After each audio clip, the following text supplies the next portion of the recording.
I am a CEO for hire, meaning I come in to businesses typically owned by private equity and operate as their CEO during their ownership period. Euna is a very unique business. So Euna was 8 businesses that were acquired over a period of about 2 years that were brought together. And when you do that, you can just imagine the differences, right? 8 businesses with their own cultures, with their own operational cadences, with their own likes and dislikes. And the only way that you can really mix cultures is to build a team of trusting professionals who are leading that organization.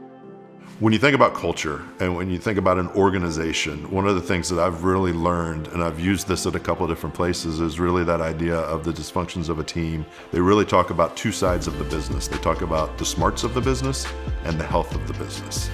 I need to have good salespeople. I need to have good people that run the back office. Every business needs that.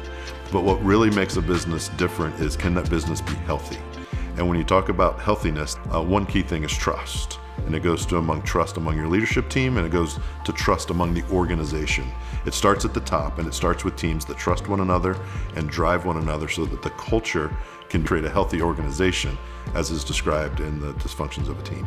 And that was going to be one of the starting points, was to bring the culture together and have it be one business focused on one thing. The importance of the leadership team trusting one another is that the messaging for the organization that drives the culture together to create health has to be the same.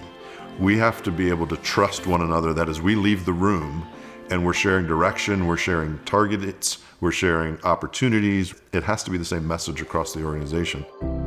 What I found in the business context of trust is, one, that it has to have vulnerability. The second thing that I think is important about trust is your word your word. Like, do we know that you're saying what you're doing and you're doing what you're saying? I need to know that you're worried about the organization, not about yourself. So you've made yourself vulnerable to me, you have integrity, and you're thinking about others above yourself. And when those things come together, I can start to trust the conversations that we're having and the actions that you're carrying out. What I learned is that when you bring a team together, first and foremost, you need to go off-site and you need to dedicate the time to building the team.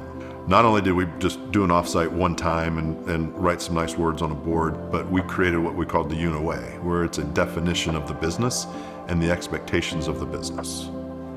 After creating the Euna way, we've really worked to ingrain that from the top down. We go off-site once a quarter. We meet weekly with our executive team and we talk about things that revolve around the business. And a key part of the Euna way is our values. And so we use our values to hold ourselves accountable and to hold the business accountable. If I look at what's really happened as we've driven trust and culture and healthiness in the organization, we're growing 20% year over year on our top line.